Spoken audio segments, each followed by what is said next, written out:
Jack, I just thought of something. Really? You can totally change the meaning of a commercial by changing the singing. Do you have an example? I want my baby back, baby back, baby back, baby back, baby back, baby back ribs. Yeah. An effective song because I am starving. Now listen to this one. Okay. I want my baby back, baby back, baby back. Ribs. Are you hungry now, Jack? You are listening to Questionable Material with Jack Helmuth and Brian Sack.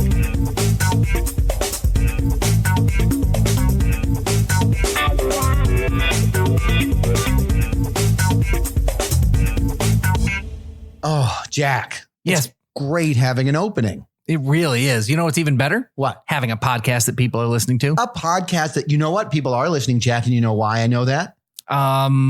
The Lord answered your prayer. Nope. Statistics, Jack. The fun part of this is you can look and see where everybody's downloading your show from and who's tuning in. And so, and this is accurate statistics that they give you from where people are listening. You learn that is cool. Where they're coming from, what they had for dinner. Whoa, that's their loves, their hopes, their dreams. It tells you there's so much information on the internet. Oh, that's really neat. Yeah, it's great. So, what did we have any listeners in Iowa? Iowa, we did. What is that person, his or her hopes and dream? Well, there's a whole bunch of them, but I'll pick out one random one here. Okay. Tim Cleary. Tim Cleary. Yeah. Tell me about our listener, Tim Cleary. Tim Cleary. He drives a flatbed truck. He listens to a lot of podcasts during his drives. It says every so often he stops at a rest stop and hires a rest stop prostitute. And at that point, that's when he stops listening to podcasts. Okay. But 20 minutes later, he's back on the road listening to podcasts, and ours is one of them. That is great. Yeah. That's some interesting. And he's bringing steel cables right now to Oklahoma. And Tim Cleary's wife, Barbara. Oh, I didn't know he was married. Yeah. Oh, no, it tells you learn so much. So many stats here, Jack. It makes me uncomfortable that companies know this much. And we don't need to know that information for doing a silly podcast. That's too much information. I'm going to say that. I just like it. I can target the advertising. Well, how would you target advertising to Tim Cleary? Well, I'd say, I want a truck driver who occasionally frequents prostitutes. And boom, there's Tim Cleary. But what sort of where would you advertise, and how would you shape a message to Tim? On the prostitute. Oh, you would actually tattoo them, Jack. Jesus, you don't know anything about marketing. I don't. You put a tattoo on the prostitute. But how do you know which one he's going to choose? Or do you just have to tattoo all of them? It says right here, Jack. Everything's right here. So you know which prostitute he tends to go for Hispanic and or Indo-European. Okay. So he likes those. And so, what I would do, and Facebook makes this very easy. Oh, I love Facebook. Is you can charter a small plane, fly to a rest stop somewhere on the main interstate, land your plane in one of the special runways near the rest stops. I don't know if you know that, but that's a thing. I don't. And then you interview the various truck stop prostitutes. And if you find one who meets his criteria, you say, do you mind if I tattoo you? Okay. And if they are amenable to being tattooed by a guy who just flew in on a chartered plane from New York. And who doesn't know how to tattoo people. And who isn't good at tattooing, then there's an exchange, there's a transaction, you give them some money. And next thing you know, one more podcast download, Jack. Wow. And so that's how advertising dollars in Facebook manifest themselves. There are so many ways to advertise on Facebook. If you don't advertise on Facebook, you have no idea the possibilities that are out there. So my wife has a cooking blog. She's a cook. Okay. She's a phenomenal cook. Sure. She can target women who will eventually fall down a staircase and die at the bottom of the stairs, and who have no one to rescue them because they were very mean in their lives. And a lot of people just kind of avoided them. Now, I would think you wouldn't want to target that as a potential viewer or listener because, again, they're going to be dead soon at the bottom of a staircase. Wow, it's worked really well for her. Okay. I'm not going to... Back to that prostitute thing. Yeah. What if the prostitute is not amenable? You said being that tattooed? if the prostitute, yeah. Let's role play. Okay. You are a truck stop prostitute. Sure. And I don't need to role play that. And I am Brian from Questionable Material podcast. I've just flown in on a chartered plane. I've landed next to the rest stop in the rest stop runway that many rest stops have. People don't notice. Zuckerberg's a genius. So I land. All right, I get out, I come up to you and I see you and you're shaking your booty, whatever the things that prostitutes do. Okay. All right. And I come up. Okay. Hey, you like this? Stop right there. Okay. I'm not interested in doing sex with you. Hold on. Okay. I have a business proposition. Is it involve having sex with me? No. Once again, I am not going to engage your services as a prostitute. I am here as a marketer and I want to expand my podcasting base. Timothy Cleary is coming here soon. He's going to pick you up. He likes you. Facebook tells me he's totally interested. Is it my dark skin and Hispanic background? Yes. Child? Yes, he likes that. And the way you swoosh. Yeah, that does nothing for me. Just look. Oh, man, you are flaccid as can be. Exactly. Now, listen to me. I have a marketing opportunity for you. I'm all about marketing. Okay. Now, I would like to tattoo the name of my podcast on your body for $17. When Timothy Cleary comes here, he's going to see that. He's going to subscribe to my podcast, and I'm going to go, yes. I'm not sure that's enough money or that I want to be tattooed, sir. Why not? A, that's not a lot of money. And B, I just don't want you carving a bunch of a long advertising message on my back. It's not a long advertising message, ma'am. It'll say qmpodcast.com. Again, I'm not comfortable with you carving a message onto my body. It's tattooing. I'm not carving anything. I'm putting ink subcutaneously into your body that is permanent. You know what? You bring up a good point. Make it $25 and you've got a deal. Fine. Shake, shake, shake. That's the hand, not the booty. Okay. There you go. Done. One down. Okay. So, that's it. That's really interesting. Thank you. Now, how many prostitutes do you think you would have to tattoo in order to be sure that you reach Timothy Cleary? Because we want that listener. You know, it's kind of like imagine a blunderbuss. You know what a blunderbuss is? Yeah, of course. The rifle that you stuff all the stuff. Imagine you have a blunderbuss, but filled with tattoos, and you shoot it at a group of prostitutes. It's kind of like that. You understand? Yeah, I do. I mean, it's uncomfortable imagery, but I can imagine. Yeah. Okay.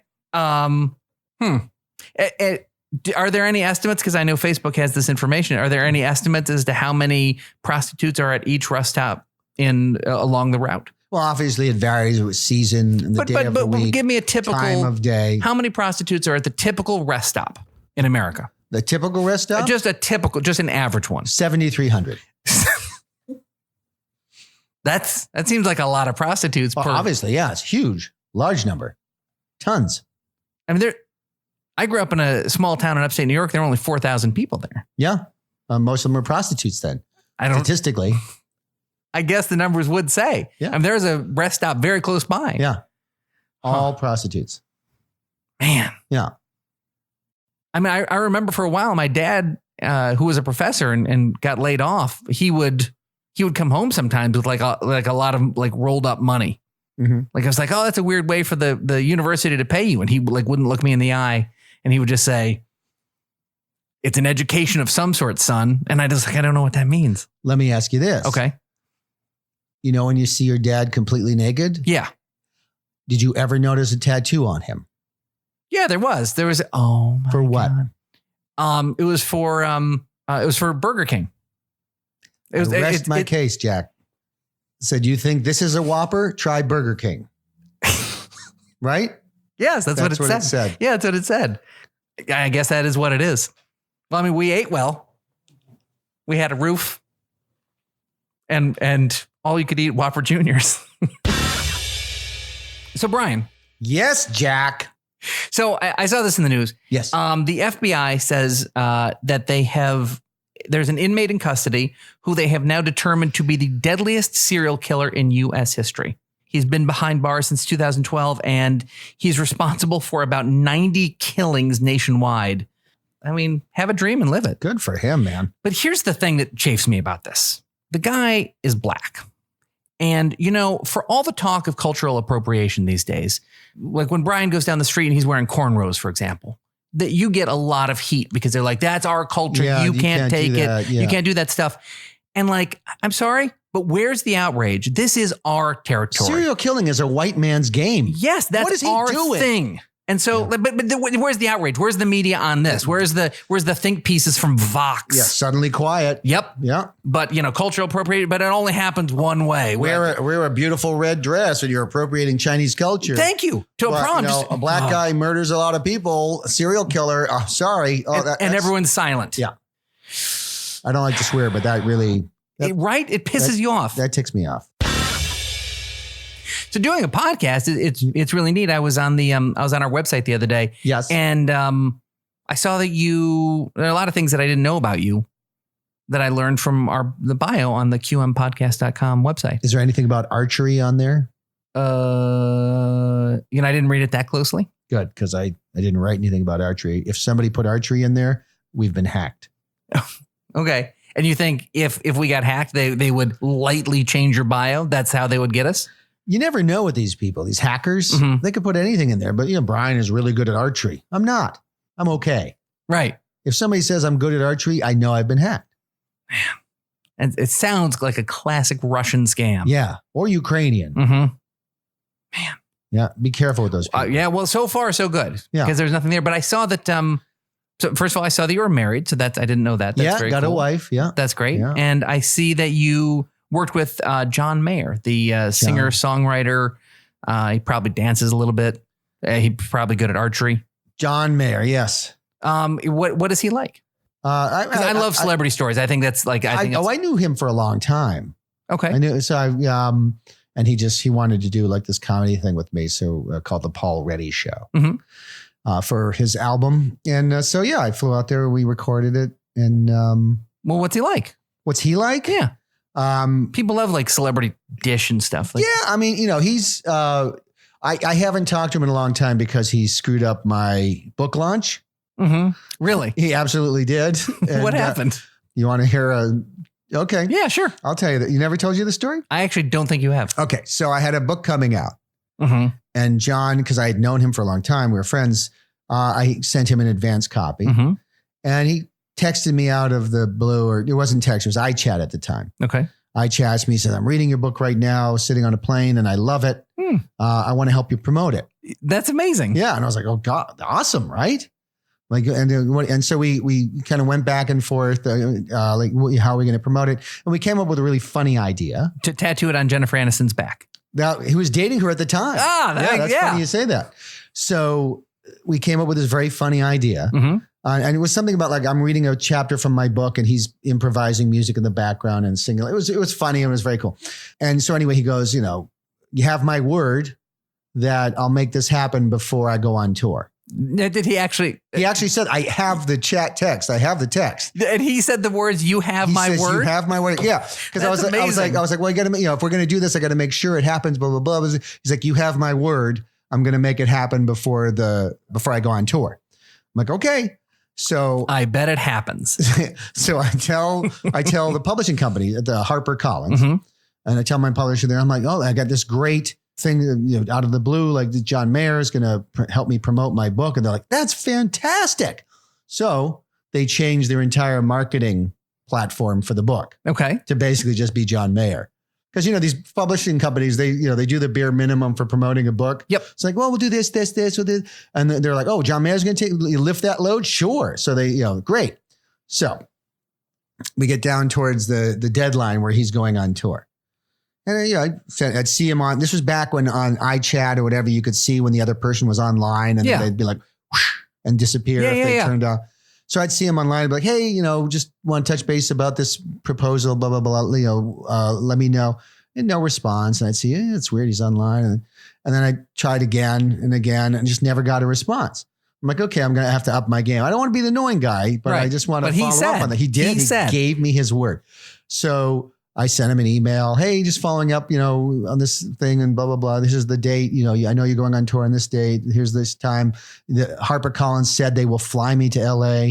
They'll book studio time. Is that true? Oh, absolutely. I told you they changed their entire marketing game. That's actually though for a first or second time. It was a first book. Yeah. For someone's first book, that seems like a lot of money to spend. I mean, because it was John was going to promote the book. I know, but still, that seems like for a book promotion, that actually seems like a lot of money. They were going to for a first time author. They offered they were going to fly me out. That's amazing. And get it studio time. So and then so I sent him emails like, hey, just we're getting closer and closer to the date, and then it's getting really close to the 0 day.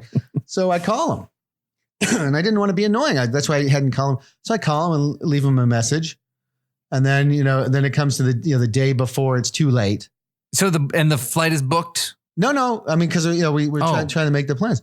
And then I just said, before and I know it's not going to happen at this point. So I just give one final phone call, no response. And then like a week later, like when it's too late, and it's all, the damage is done. Because now they have no promotional ideas for the book's coming out. They haven't done anything for promotion. He sends me an email, and all it says, the subject line is just give me a call. And I look at that, and I'm like, first of all, there's no acknowledgement that I just got shafted. There's no, no acknowledgement that he had just like disappeared or dicked me over. And so I was like, okay, and that's the end of that. So wow, have not dealt with him since. Really disappointing, but. Do you think he's still waiting for your call? Probably. In between being incredibly famous. But, at the time when we would go out, it was fun. Celebrities are exciting. Like, you go to a restaurant, everybody's sitting around you is kind of listening in for your conversation. Sure. I remember, we're having dinner at places and, you could just tell the people right next to you. It was kind of annoying sometimes. Yeah. Because people sitting right next to you, that they're not paying attention to their dinner. They're listening to your dinner. And it was always fascinating to me. Like one time, like this lady just walks right over in the middle of our conversation. Oh, she was waiting to interject. And so she comes in, interjects, and then hands him a business card. And she's in charge of like Tommy Hilfiger. And she's like, whatever you want from our collection, just give me a call and I'll get you whatever you want. Well, it's too bad it wasn't a representative from Tommy Hilfiger because that's a much better company. You idiot. I don't know fashion. Hilfiger? Yeah, Tommy Hilfiger. Okay, so Tommy Hilfiger. So like she hands him a card. I'm with Tommy Hilfiger figure. Yeah.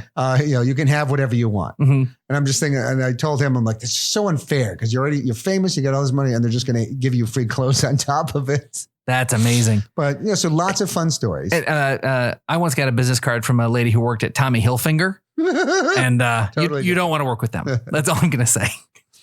So now do you think, how Taylor Swift uses like her dating experiences for a lot of her songs? She dates someone and then breaks up with them so she can write breakup songs and stuff. Yeah. Do you think like there's an album of material about like screwing you over? Do you think? I would hope someday there'd be a song to immortalize the fact that he's not a man of his word. I wish I could be a man of my word, but I am a worm. Wow. Yeah. That's, if this was 10 years ago when the radio still played his songs, I definitely think that would be on right now. Do they not play his songs? I don't even, I so not want to pay attention to him that I just kind of, I wouldn't even know. I know. I don't, I feel like that phenomenon may have stopped. Really? Yeah. I think, maybe, as patient zero for a number of STDs, I think that, I think maybe he's just busy with other stuff or maybe people just sort of got over it. Okay. But yeah, I don't think John Mayer's really a thing anymore. Really? So maybe now's the time to get. He has to be. Maybe we get him on the pod. Maybe the big reunion. No. You know what? He gave me his word. He would do our podcast. I get an apology. I'll talk to him. He owes me an apology. It was a super dicky thing to do. It was a super dicky thing to do. Super dicky. Yeah. Sorry. You can be as famous as you want. That is a fantastic story. That said, we did have, back when I liked him, we did have a lot of fun. Okay. We did fun thing. Okay. So here's a funny story. Great. So one time he was staying at my house and me being me, woke up in the morning and put on goggles, a camouflage outfit, a combat gear, and armed myself with an air pistol that had a CO2 cartridge in it. And basically burst into his room, firing the gun at him. He leapt out of bed screaming. Holy Lord. Absolutely screaming. And then, then kind of, and then said something funny like, at least I know how I'm going to die. Or like, when I die, it's going to be screaming like a little girl is what he said. But yeah, that was really fun. The balance of my John Mayer is a jerk and you're an innocent victim is beginning to shift. Okay. I have, let's see. Then there's the time I killed his cat. That was funny. What else? I have I played a practical joke. So I used to like doing practical jokes. Yeah, you used to. Okay, I still do. So this was one of the most elaborate practical jokes I ever set up. Okay. And he was working on a new album and I was privy to it. And this is back when people listened to John Mayer albums. Yeah. Is it that bad? I think he's doing fine. I'm not sure. So he has this album coming out and I created a fake account and it was like a fake, it was a girl. I created a whole backstory. So it's a group of John Mayer fans but they're Wiccans. And she's the head of this Wiccan John Mayer fan club. And she keeps emailing him and then invites him to a Wiccan pleasure party where it's going to be all these Wiccan girls who are going to take care of him and all this stuff. Oh my gosh. And like, he's ignoring it. He had originally like a couple of emails got replies and from John himself. From John. Yeah. But how did he figure that this group got his real email address? He did. Cause he was very, and at one point he was more in touch with, his fan base. Sure. I would say this is before he broke really big. I think this might've been the album that was going to make him. Right. And so it was a huge deal, the album. And so he was still in touch with his fans. He still managed his own contact page. Right. So this was before he got really big. Okay. So I'm from this Wiccan fan club and I'm inviting him to the Pagan Pleasure Party. That was the name of it. The Pagan Pleasure Party. That's amazing. And he's invited and like he stopped responding to the emails. So then I start mentioning lyrics and stuff from his new album that aren't supposed to be known. Oh.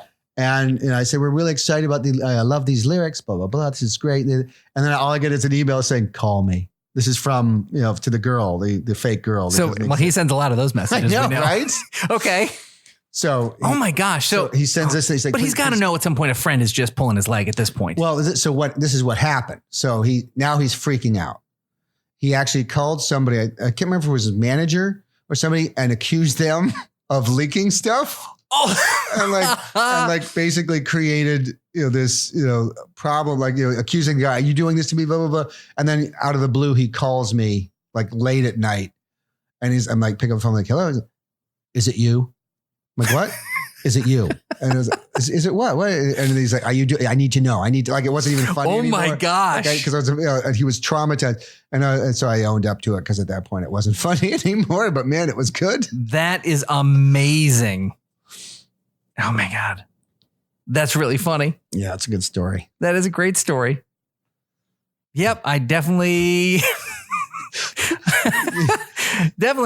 you leading off with the story of your tragedy and getting screwed over. Yeah. It's definitely, I feel differently. You do? Yeah. He's the one who offered. Sure. He's the one who suggested it. And it seems like a pretty good practical joke. Oh, wow. Yeah. Right. Brian, I'm super excited because... I'm super excited because I'm boring, Jack. Jesus. What did I do wrong? You just introducing like I'm super excited about our next guest. Come on. But I am. This is a really good segment for it. Sure. Whatever. We have one of the biggest celebrities in the world talking about a topical event. Oh, we do? Yeah. Oh, okay. Sorry. I didn't mean to be weird. No, you was super weird. It's hurtful. Is that what I sound like? Again, I was mocking you. Okay.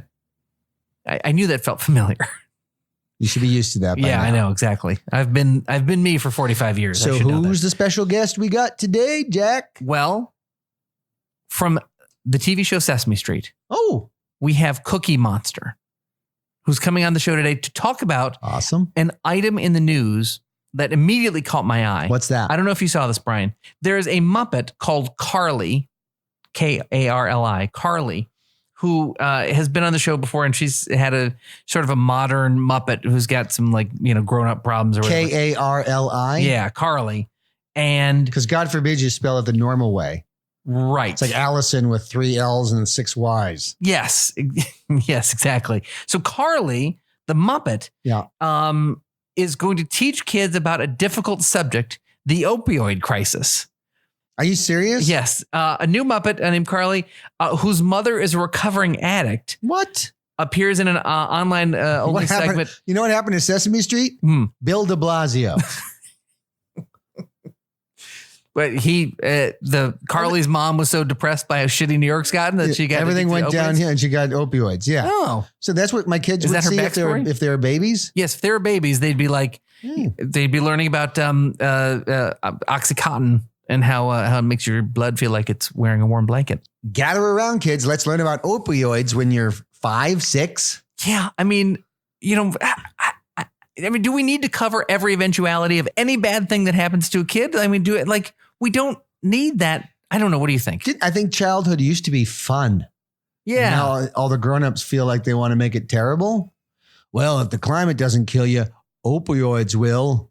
What are some other Muppets what are some other tragic Muppet backstories that they need to cover? I mean, you could have a Muppet whose parents were hauled away by the tax authorities. You could have Muppets facing foreclosure. How about a Muppet who was rounded up by ICE and is watching the show in a cage? Yeah, absolutely. Because we need to cover all these tragic things. The kids need to know. The kids do need to know. God forbid they learn the letter A. But I'm actually excited to talk about the story with a true expert in Cookie Monster. Who's he's on the ground, he's on the show, he's living the life. He's a legend. Yeah. Maybe I don't know, Big Bird, Kermit, and Cookie Monster. Who's the most famous Muppet of them all? Yeah, I'd say Big Bird and Kermit are probably the top 2. I'd say Cookie's probably number 3. He's so funny. And Cookie Monster is funny. So I'm so excited to have him here today. Great. That's awesome. So why don't we bring him out? You're going to be so annoyed with me. Why? What? Cookies? Have you heard of the Topeka Cat Carnival? No. I don't know what that is. Well, Topeka's a city in Kansas. That I know. And they have a cat carnival. Okay. And unfortunately, it's tomorrow morning. Oh, okay. And in order for me to get there in time, obviously, I'm going to have to fly there. Yeah, you'd fly ASAP. Right. I don't have tickets. I don't even have tickets to the Topeka Cat Carnival. I need to go to the airport. I need to find a ticket to get me to Topeka. You need to just find one. Well, I got to buy one. Okay, that's probably the way to go. I just don't know. Does anything fly directly to Topeka? Probably not. I probably have to do some weird circuitous route to get to Topeka, which is in Kansas, which is one of the flattest states I've ever been to, next to Oklahoma, Jack. Mm-hmm. But I'm really sorry to let you down. I know you get annoyed when I blow out of these interviews. Well, yeah, I mean, it's 7:30 in the morning. You've got all day to deal with this. You never know what can happen. There's construction going on. There's traffic. It's New York. They changed 14th Street to a whole bus lane, so you can't even drive down 14th Street anymore. It's chaos, Jack. You never know what's going to happen in the city. Well, but it's just 10 more minutes. Why don't you just stay I can't do it. I'm sorry. Okay. I don't want to get annoyed, and I don't want you to be mad at me. I got to go to the Topeka Cat Carnival. Okay. They have so many cats, Jack. So it's just a lot of cats. Is that literally carnival. All there is there? No, there's a giant mattress. Is it a giant mattress? Yes. It's a cat mattress. Is the mattress made up of cats, or is a bunch of cats on a mattress? Cats are on the mattress. Geez, no, you don't make mattresses. They're on top of the mattress. It's adorable. Okay. It's a cat carnival, Jack. It doesn't seem like you need to do this, but Jack, look, I'm not going to fight with you on our podcast. Okay, you've heard of Comic-Con. You've heard of the Oscars. Okay, Topeka Cat Carnival. those would be the big 3? Absolutely. Okay. If I'm not at the Topeka Cat Carnival tomorrow, and I'm not the first one through the doors, I'm going to hate myself for a long time. Okay. And I'm sorry. Okay. Well, I'm going to hate you for a long time. I'm sorry. Yeah. Okay. Well, good luck. Fly safe. I will. Bye. Don't be mad. I'm mad. Just be less mad. Okay. Time kills all madness. That's Nietzsche. All right. I'm sorry. Okay. Bye, Brian. Ask a lot of questions. Good. No, great tip. Great interview tip. Pull it. Pull. No, the other way. Pull. towards you. Pull. Now take the door handle and like bring it as if you're bringing it to your belly. Take in your hand. Good. Like that. No, your other hand. It doesn't say pull or push on the door. I don't know. No, I'm telling you how it works. This is your apartment. Now bring the door as if you're trying to touch it to your belly button. No, don't bring your belly button to the thing. Step away from the door. Yeah. Now pull it towards you. Like that? Yes. Okay. No, don't close it again. Jesus. Open the door, keep it open. Okay. Great. Now leave. Oh, now you want me to leave? No, I don't want you to leave. Okay, open the door again. No, that's pushing. Hold on. Good? Yes. Now leave. Okay. Which I don't want you to do, but leave. But you're telling me to leave. So I'm off the hook. But okay, bye, Brian. Okay, sorry about that. It's you begin to see what it's like for me, folks. Okay, so Brian's out of here. Our next guest, one of the most famous television stars in history. Certainly over the last 50 years, he is a public broadcasting legend. He is known for his insatiable love of cookies. He brings joy to children around the world. He's been doing it for about 50 years. There have been over 4,000 episodes of Sesame Street. I am pleased to welcome the one and only Cookie Monster. Cookie Monster, Cookie, cocaine. What? Cocaine. What? Cocaine. Wait a minute. I thought this was Cookie Monster. Are you? No, me no Cookie Monster, me Cookie Monster. I sold the extra for Coke. Cocaine. So what? Wait a minute. So you're the newest Muppet on Sesame Street then? He is. What is it? What is it you teach children? Me is teach kids about cocaine. I don't think that's something they need to know. Oh, me does. Hold cocaine bag. Girls go, cocaine? What do you want me to do, Cookie Monster? So girls will do anything. So you want to teach kids that girls will do anything to get a hit of cocaine? Cocaine is power. Hold the cocaine. Me say, you do what Cookie Monster wants.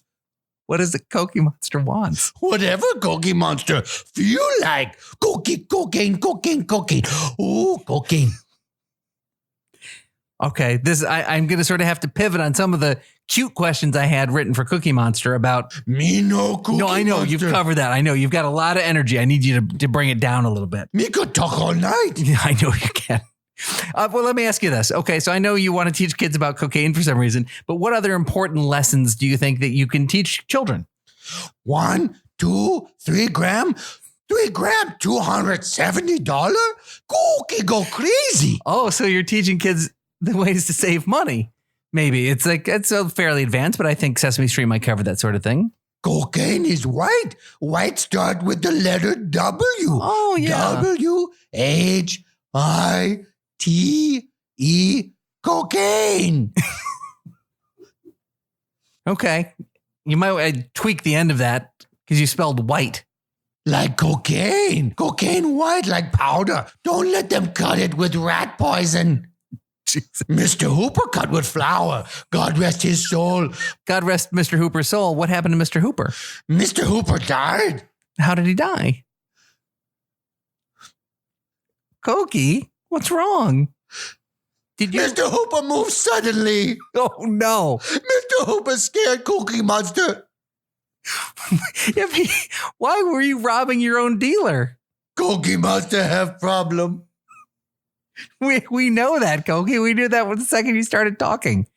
Cookie, sorry. Okay. Me count the number of times me sorry. Okay, count. 1. Why Mr. Hooper moved so suddenly? I don't know. Maybe he was teaching the kids a lesson. 2. Cocaine. No, that's not a number, Cookie. So what, Cookie, maybe this would be a neat way for you to teach kids to count. What's the number of years that are the statute of limitations for murder? There is no statute of limitations for murder. Me find out. Oh, no. Me going on the run. Why did you come on a podcast and admit this? Me not very smart. Me very bad at grammar. Clearly obvious. Do you have a song that that sort of signifies what you're all about? Me do. Oh my gosh. Can I hear it?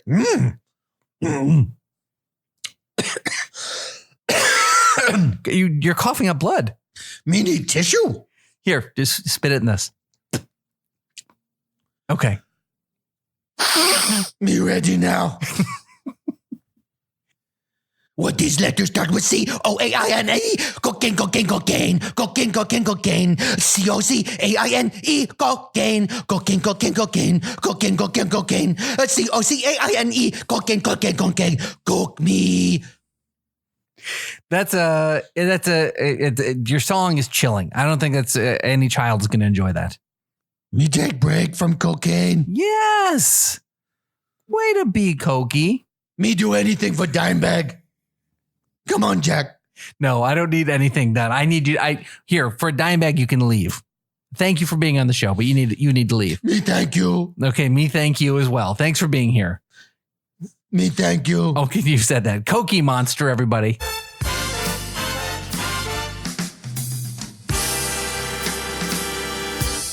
Bird is the top. That was questionable material. Subscribe to this podcast. Visit us at qmpodcast.com. Email us at contact@qmpodcast.com.